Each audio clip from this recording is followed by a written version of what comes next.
আচ্ছা, ইশরাক হোসেনের কি মেয়র হওয়াটা খুবই জরুরি ছিল?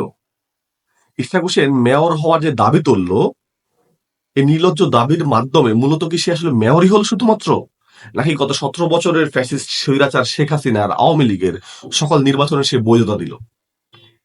যে ইশরাক সাহেব নির্বাচনের পরে হাইকোর্টে মামলা করলেন, আপিল করলেন বা আর্জি করলেন যে নির্বাচনকে অবৈধ ঘোষণা করা, নির্বাচনকে বাতিল করা হোক, এখন সে আবার তার আর্জি পরিবর্তন করে বলল যে নির্বাচন বাতিল না, বরং আমাকে মেয়র ঘোষণা করা হোক।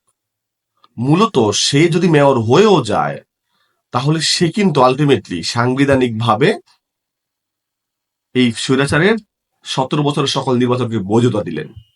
একটা রাজনীতিবিদ কি এতটা নির্লজ্জ হয়? ইশরাক সাহেবকে তো আমরা এরকম জানতাম না। উনি তো মাঠের রাজপথের রাজনীতিবিদ ছিল।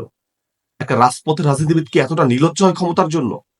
আরে ভাই, আপনার যদি মেয়র হওয়ার এতই শখ থাকে, তাহলে আপনি হচ্ছে গিয়ে এই অবৈধ সরকারের নির্বাচনটাকে মেনে নিচ্ছেন কেন? আপনি আন্দোলন করেন যে হচ্ছে আগামী 3 মাসের মধ্যে স্থানীয় সরকার নির্বাচন দিতে হবে, আগামী 3 মাসের মধ্যে ঢাকা উত্তর সিটি, দক্ষিণ সিটি নির্বাচন দিতে হবে, এবং আপনি নির্বাচন করবেন বিপুল ভোটে, বিপুল জনসমর্থন নিয়ে আপনি মেয়র হবেন। আপনি না জনতার মেয়র? আপনি যে আপনার সব জায়গায় লেখেন জনতার মেয়র ইশরাক হোসেন। জনতার মেয়র হলে তো হচ্ছে হাইকোর্টের রায় আসলে চলবে না রে ভাই। আপনাকে তো অবশ্যই আন্দোলন করতে হবে নির্বাচনের জন্য, এবং নির্বাচন করে জনসমর্থন নিয়ে আপনাকে আসতে হবে।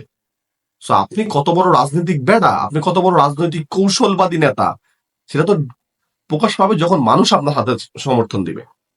ও যমুনার সামনে গিয়ে 50 জন 100 জন লোক নিয়ে বিরিয়ানি যে খাওয়িয়ে, সিঙ্গারা খাওয়িয়ে যদি আপনি আন্দোলন করেন আমাকে মেয়র ঘোষণা করা হোক, এইটার মাধ্যমে আপনার জনপ্রিয়তা প্রকাশ পায় না।